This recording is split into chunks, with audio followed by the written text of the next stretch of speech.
The morning dawned as grey and leaden as her spirits. There was a fine sprinkling of snow on the ground, and the clouds above the square Norman tower of St. Anne's beside the vicarage were swollen and black with the threat of more to come. The vicarage emulated the style of a country house on a small scale.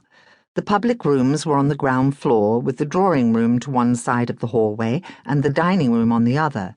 The parlour, which had been on the first floor, had been redesigned by Henry into a master bedroom for himself. Henrietta often wondered where her brother had found the money to carry out the expensive improvements, from the rich rugs on the polished floors to the removal of the ivy which had formerly clung to the mellow brickwork of the Queen Anne house.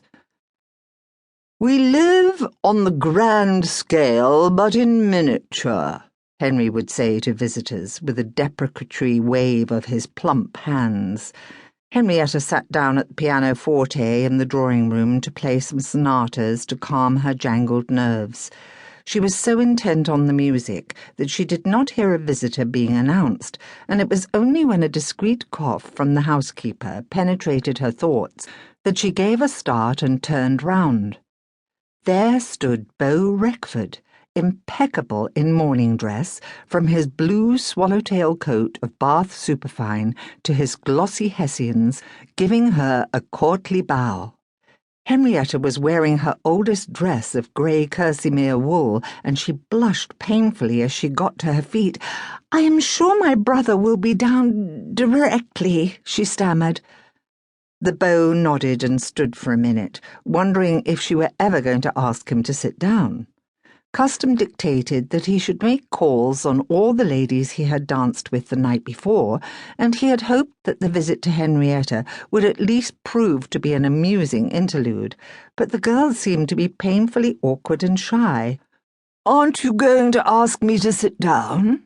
he asked in his pleasant husky voice. "Please do, sit, I mean," said poor Henrietta, looking at him as if he had risen from the pit. "I think we are going to have a heavy fall of snow, do not you?" said Lord Beckford, stretching his long legs out in front of him. "What? Oh, yes. Snow, yes. Lots, I suppose," replied Henrietta faintly, knowing that she sounded hen-witted but unable to gain any sort of composure. "Well, that disposes of the weather," said his lordship. "Now, we shall discuss your brother's health. He did not have an apoplexy, I trust?" Henrietta suddenly smiled and sat down. "No, of course not. He was much improved when he reached the fresh air. Fresh air is very beneficial to his complaint." The tawny eyes surveyed her with a mocking look. "It is the first time I've heard of fresh air curing anyone suffering from Lady Belding's wrath." A delighted smile lit up Henrietta's face. "How on earth did you—" she began. "I noticed the little byplay," he drawled. "Alice goes to her mother and whispers fiercely. Lady Belding goes to your brother and whispers fiercely, and your brother is suddenly smitten with some strange disease.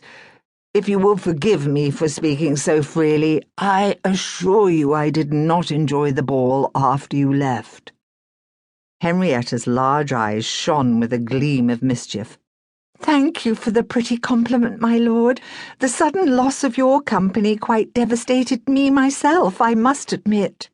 The beau, who had expected her to simper, looked at her in some surprise. He was not used to having his gallantries neatly returned, especially by country misses.